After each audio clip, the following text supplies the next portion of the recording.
2. Welcome back. Welcome back to the Whiskey Wisdom Podcast, everyone. This is your co-host, Tyler Yaw, and today I'm with Chris Kellum. And our special guest today is Morgan Matthews from Matthews Motors. Yes, I'm happy to be here. This is so exciting. Yeah, thanks so much for coming on. A little bit of late notice to bring you on, but I'm so glad you were able to make it. Oh, yeah. So before we get super into all the conversations and asking you about your life, we are drinking on some Monkey Shoulder, which we let you pick out. It's that time where we've drank a lot of whiskey and now we're trying to drink through some of these bottles. So if you guys didn't know, Monkey Shoulder is like a blended malt whiskey, malt scotch. Scotch, that's right. Yes. Yeah. So technically it's from Scotland. I don't know. Everybody. Very tasty. Is it? Yes. I think it's good. Every time I've had it, besides like we had it straight here once, I typically have it in a mixed drink. Yeah, when we brought on a few people that have the master cocktail makers, they said that Monkey Shoulder is a good mixed drink type of liquor, especially for a scotch, because typically you don't want to be mixing scotches with other flavors. Yeah. But this is one of the very few scotches that has the flavor profile that's able to be mixed with others. Oh. So, yeah, fun fact for the day. There's your whiskey and wisdom. Cheers. Cheers.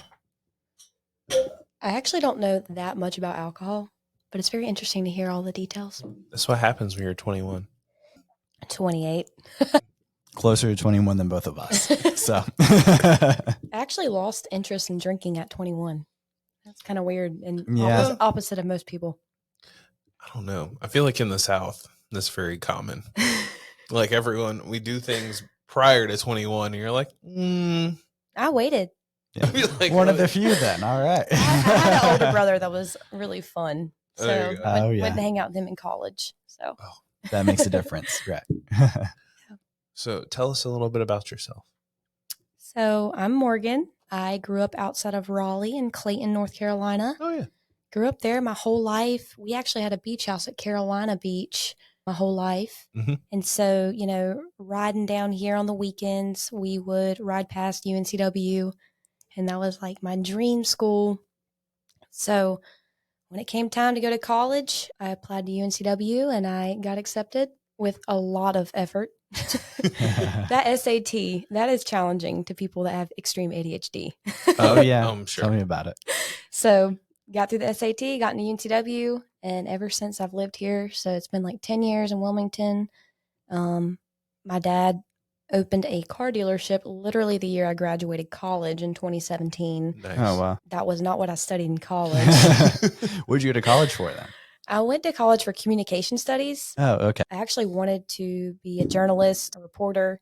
Oh, wanted wow. to climb the ladder to be an anchor one day. Yeah. But then when my dad built the dealership, he was like, please come sell cars for me. You'd be so good at it. Yeah. And so I jumped right into that. It was probably one of the most challenging jobs I've ever done in my entire life. Selling cars is hard because you're dealing with so many different kind of people. Right. And they come with their guard up. So you have to build that relationship right off the bat. But Mhm. that's besides the point. But yeah, I worked there for a while and still there in the dealership world. That was actually one of the questions I was going to ask you too is one, how'd you get started in the dealership? So you kind of answered that question. Yes. But since you have answered that question, the next question that goes along with it is with so many people thinking of like the horrible salesperson, right? Which kind of goes along with like the used car salesman.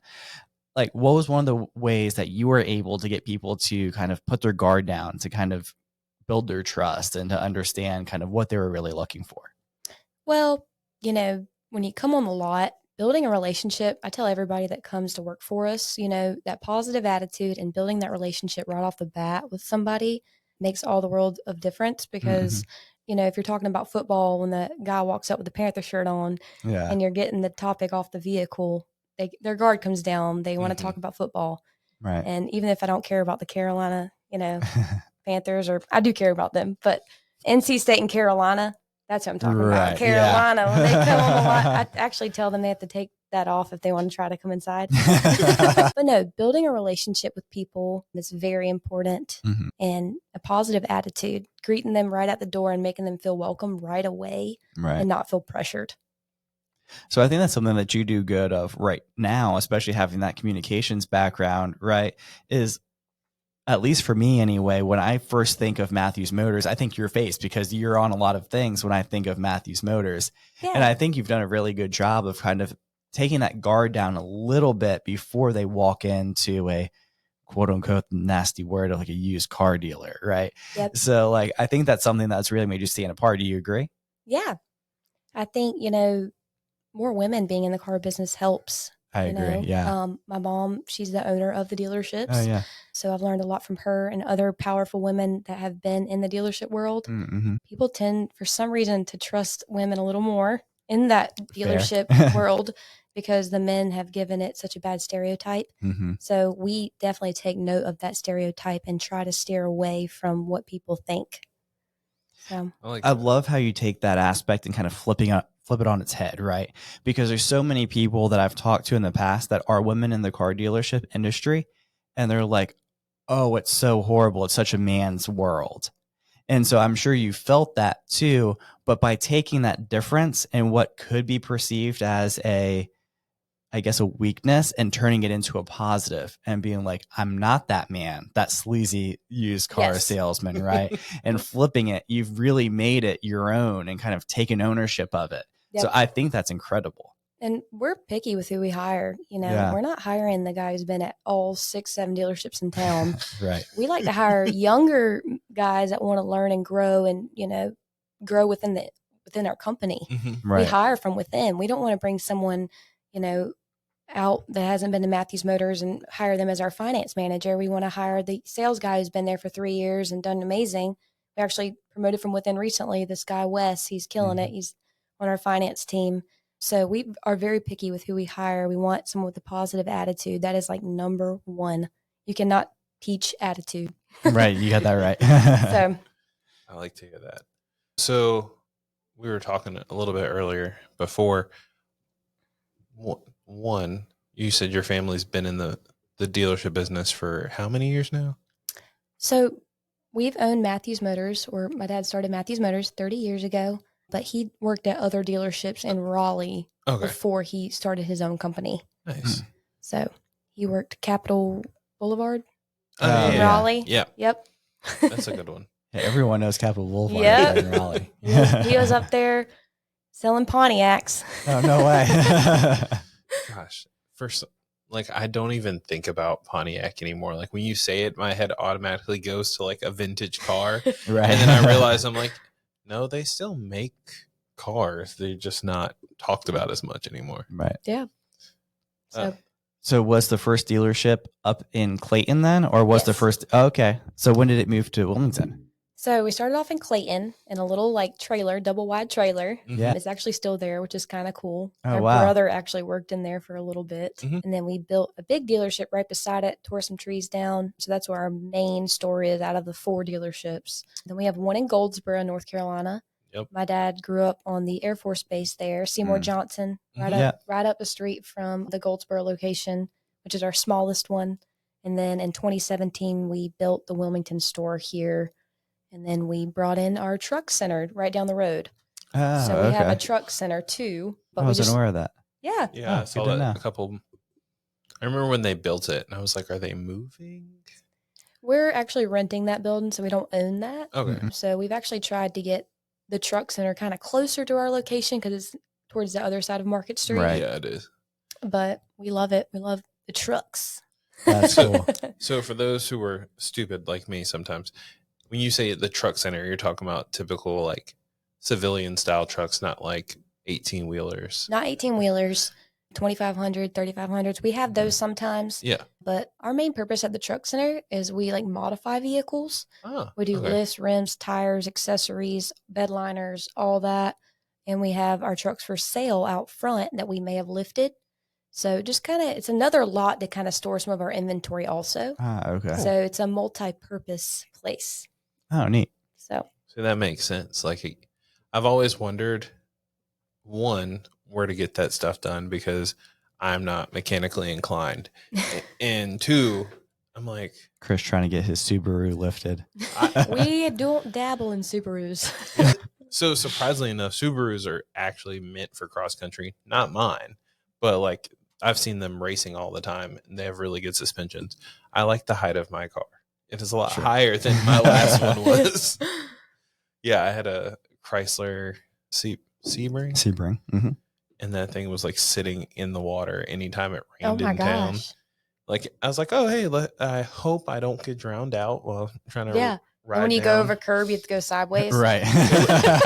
It wasn't that low. I'm But like, you what could is the feel it. purpose in this car? Yeah. Just kidding. Like you can't go fast in it, especially down here, because if it's sitting too low, you're gonna hit some pothole and mess up your car. Don't need that. But This is true. you're with the dealership, your traditional one that you're working at, Matthews Motors.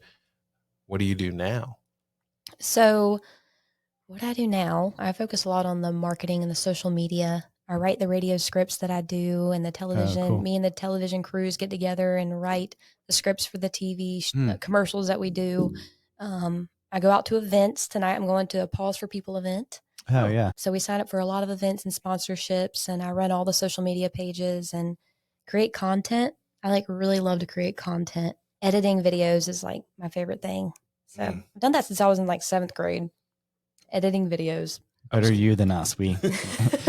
We'll make this a quick plug. We actually hired Sway Creations, who the owner was from Wilmington, moved up to, she's now in Charlotte.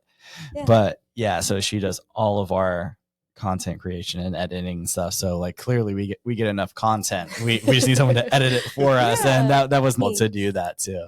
Yeah, I like editing the reels and the TikToks of Mhm. like cool vehicles that come in, and we've had like the butterfly doors and Oh like yeah. trucks that are lifted and minivans. We have it all. So Yeah, that's cool. that's kind of what I do day to day. I like that. Yeah, I'm like, I feel like unless that's your main job, it's so hard to do it on the side. Like, there's so many things to learn. And I Yeah. applaud everybody who's in full content creation. I know. Yeah, I kind of learned some of that in college too. So I kind of took, communication has such a broad, advertising, marketing is all underneath communication. Right. So you learn a lot about, content and branding yourself. Mm-hmm. So that's kind of what I focus on is our brand. I like that. So how's that been for you, kind of taking what you went to school for, which was more so like communications and journalism, and building it into the family business? It's been great. When you grow up in a family business, you always have to find a niche. You have to Mhm. find something you're good at. My mom always told me, she's like, if you're going to own this business one day, you have to know many things in the business. Yeah. So I guess having a communication major, learning how to communicate with everybody in the dealership, Mhm. everybody has different personalities, Right. The mechanics are very different than the ladies in accounting. Yeah. So learning how to communicate with everybody in the dealership and making them feel like they belong and they're special and that they bring forth a lot of, value to the business. Mm-hmm. I think that's what I'm mostly good at. So being part of that family kind of business and kind of orientation, what is one of the larger struggles that you've had kind of growing up in that? Growing up in this family business, Mm-hmm. growing up in a family business, you never escape, the business. Like That's true. on the weekends, we'll be at my beach house having fun, and me and my mom and brother are sitting around like talking about what we need to change, what we need to fix. You're never going to get away from that. And the more you succeed, the more people want to like drag you down. Yeah. The more people want to be hateful online or, come after you for something. So trying to stay positive, with things that come at us sometimes is difficult. But my mom's such a strong-minded person. It's nice to have that and lean on that when we are faced with like difficulties. Yeah. So I'm actually glad that you brought that up, because I was telling you before we got onto the podcast that you're probably one of the most recommended people that people have wanted onto the podcast. So with that being said, one of the questions that we have for you is, what advice would you give young women struggling with their self-image and confidence because of social media pressures? Just what kind of good advice would you give them? I just kind of think back to what I've been through being on social media for like 15 years is to love yourself. I think, women nowadays, they look around and they compare themselves to women on social media, and it's to love yourself and know that you are enough. And if you know that, you don't seek validation anywhere else. Very true. So, every day I look in the mirror and I remind myself of who I am. And if you know who you are, then nobody can change your mind. Mm. So I think, social media should be fun. Yeah. It is not real life. I want people to know that it's not the truth. People post their best moments. And so I want people to know that when I post my best moment, that's not always how I am. It kind of goes into a very similar thing that we're actually having a summit for the Cargo District Studios, but I was watching a summit based on online business owners. And when I was on that too, they spoke very similar to what you just said, is if you can attack social media and not look at it as the negative kind of realm that a lot of people see it as, and like the kind of where all of the hate spews from. But if you can take a look at it and see it from your own personal perspective and being confident within yourself, that it can be one of the best places to grow and one of the best places to create community. Yep. But the people though that are themselves, that really, stay true to who they are, they're the ones that people actually pay attention to and tune into. Yep. The more times that I've posted like vulnerable, truthful moments, people are like, I relate. But it took a lot of courage for me to put myself out there and be like, this is who I am and this is what I'm struggling with. Yeah. And so other people were like, where'd all that content go? You were talking about that forever. Where'd it go? Yeah. And I didn't know people were paying attention. Yeah. So. And I'm glad you brought that up too, because one of our mutual friends, Catherine Bruner, running for city council. Exactly. Yes. One of the things that she did most recently is she did a ride along with Wilmington PD. I saw that. And so she did a before and after. And that was something that really struck me, like almost personally to the core. And one, it was being friends with her, but the other part of it is just being a human being and knowing kind of what she went through. So the first stuff is like, hey, like super excited. I'm going on this ride along. I'm so excited to see like what's going on. And then for her, it was hours later, but for us, it was seconds later seeing it and just seeing like how much she was drained going through that, and just being able to look at it as a human being and what she personally went through during that time just kind of like hit more of a nerve for most of us that had the opportunity to see that. And kind of goes back to what you said too, is just showing that vulnerability, like that true vulnerability of it being yourself and what you were able to see on an emotional level, on a human level, was super powerful for me. And I think it kind of goes back to exactly what you were saying too, just being that vulnerable self is what really truly actually connects. Yes. And it's hard. Yeah. Especially with, people will judge you whether you're doing good or bad. Right. So might as well do you. Yeah. Might as well be who you are, because someone's not going to like it. Yeah. Yeah. And that's okay. I miss the days of MySpace. That tells you how old I am. I'm like, because back then, like, yes, you could fake it, but it was more so like, hey, these are my friends. Yep. And then this is what I'm thinking about. And then you could, and then you went and you ranked your friends on the top so it was 8. Like, hey, I'm like, all right, this is how you knew somebody was in a bad mood. Somebody moved it from here to here. But it was just like, it was more carefree, a little bit more fun back in the day. And then as soon as Instagram popped up, everyone's like, well, I got to be compared to this person. Yep. I actually like Instagram because like you can hide likes and hide all this stuff. It's like you don't get value by likes. You're how pretty you are isn't determined by how many likes you get. So the fact that can be hidden now, it's like people are posting what they want to post. Yep. And it kind of goes back to that point too, is people are so wanting to be part of the crowd that there was a person we brought on the podcast before too, and she was like, hey, watch what happens, hide your likes. And when other people can't see the likes and they're like, oh, I'm one of the first people, I don't want to like something that no one else has liked. But if they can't see it, they're like, oh yeah, this is awesome. Yep. And your likes go up because they're no longer part of the crowd. Like, it's crazy how like the psyche is on social media. Yep. It really is. Very interesting. Oh, I just look back and I'm like, it's just ridiculous. Everyone comparing themselves, which is kind of sad. But I've actually been trying to take a mental break from social media recently. Just there's so many different advices trying to be given right and left. Oh yeah. Different kind of people, different perspectives. It's draining after a while. Mm-hmm. I'm like, God, you're all I care about, your perspective. Right. I'm glad you bring that up too, because that was something that I just recently had to come to terms with myself too, is I was trying to grab all of like the best advice from all of these different places. And I was getting overwhelmed with what's the best advice and how can I best grow myself through this person and this person telling me what to do. And then, oh, there's this other influencer that's telling me what to do. Yep. So for you, at what point did you kind of come to terms with, you know what, this is what I really need to focus on? Like, God, what was the most kind of determining factor for you to kind of focus on what was most important? What do you mean? Like when referred to what? Because I feel like you kind of went through the same type of thing that I went through. It's kind of Yes. trying to take everything in all at once. Yeah. What was like that one moment where you're like, you know what, this is where I needed to focus on? Sometimes you get to like a low point in life Mhm. where I've always been like a big Christian. Like my family, we grew up going to church. We're big believers in God, Yeah. you know. And when I start feeling that low moment, I know that I don't need to be surrounded on social media with all this advice and all these things that like aren't true to what I think and what I believe. So I kind of surround myself with people that are like-minded, people that are positive, like Catherine, you know, Right. people that instead of strangers giving me advice, I usually try to hone in on the friends and family that make me feel loved Sure. and build me back up.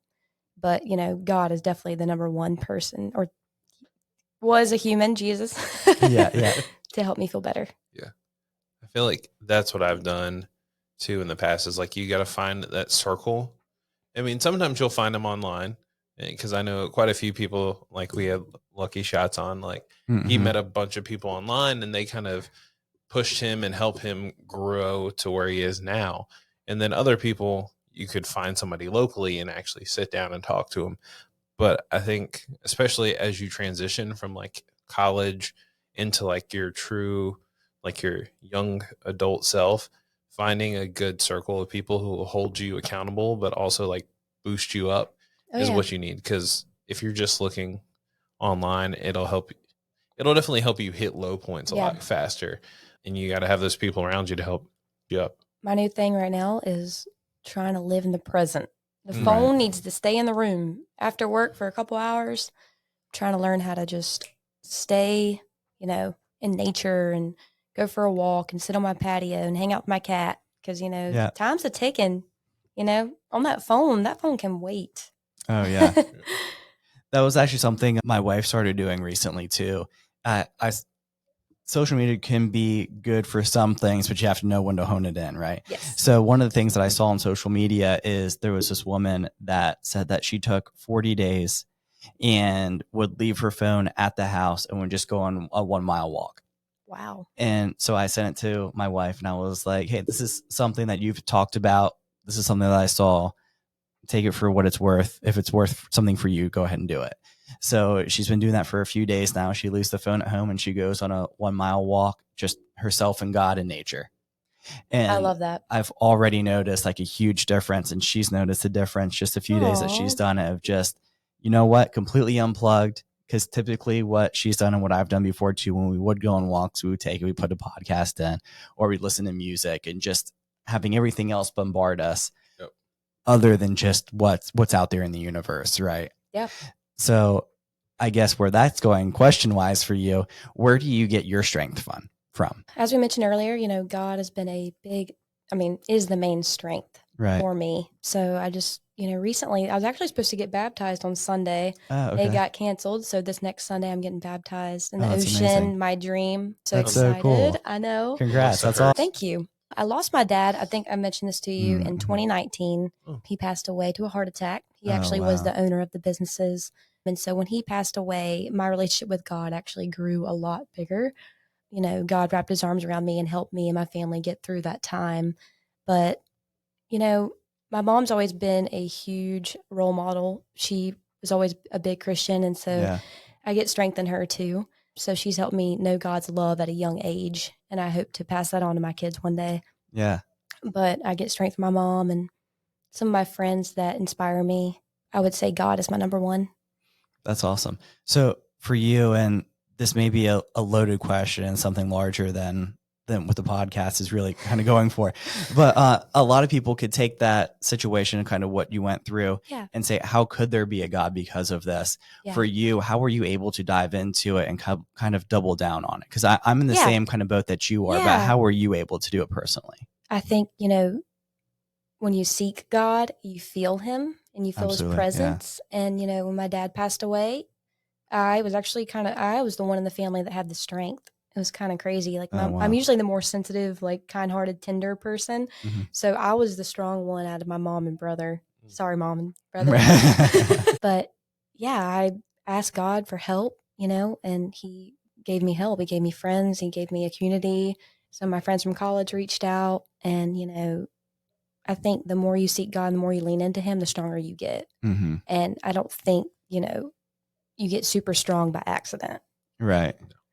So I think, you were saying your wife goes on a walk for an hour or a mile walk, and talks to God. The more you pour into God, the more peaceful you are. Yeah. So It's really neat and interesting that you say that too, because after we had kind of started the conversation of bringing you onto the podcast and you'd been recommended a few times to come on.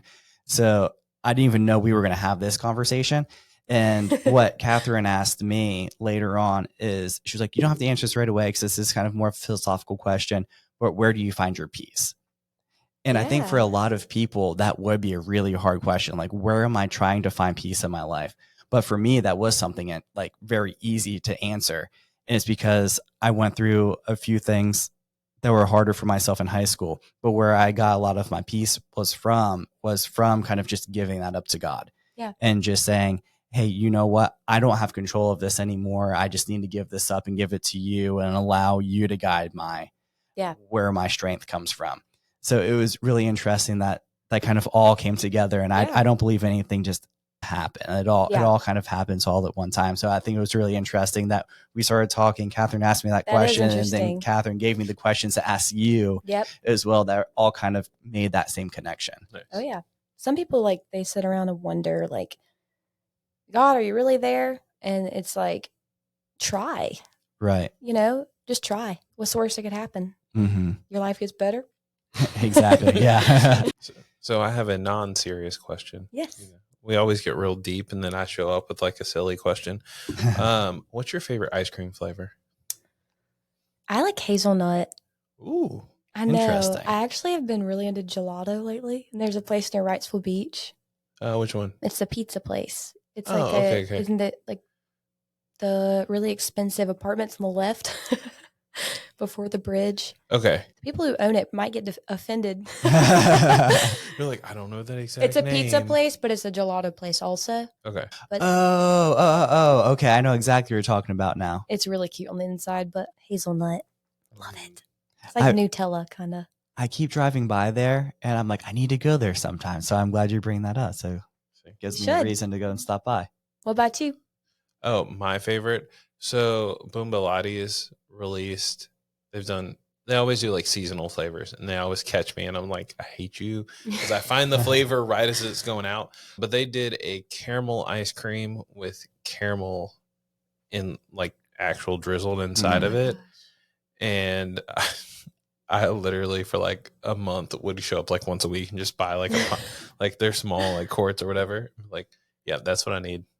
My stomach would hurt for 2 weeks. Oh, it was not good for my stomach, but I always knew I'm like, hey, you get a treat, figure it out.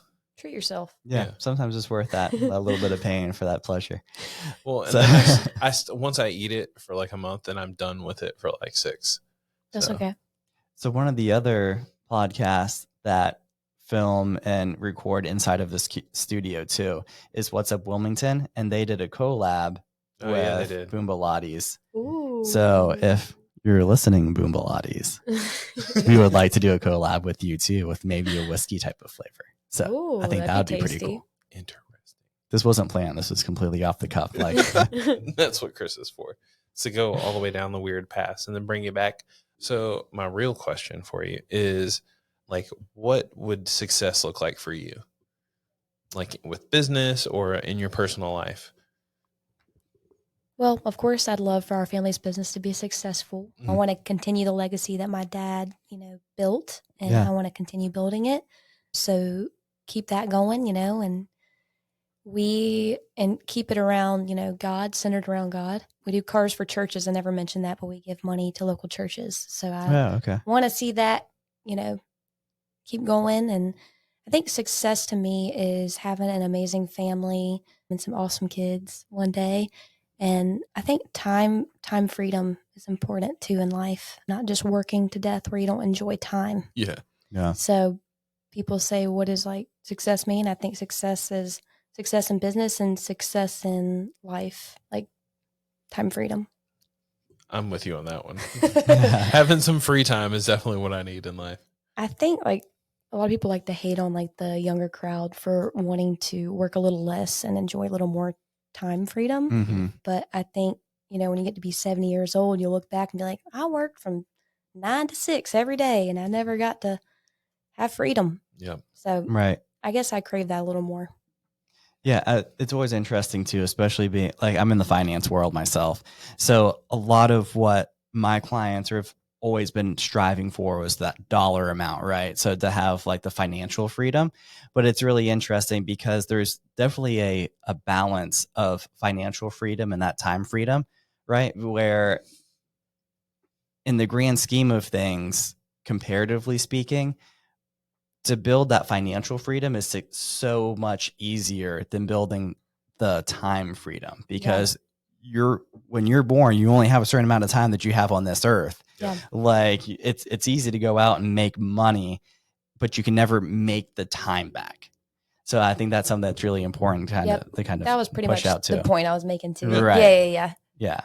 I was thinking about this the other day because I have a friend and her and her husband they're still younger. They're about my age, like in their 30s. And they worked super hard in their early 20s and now they travel.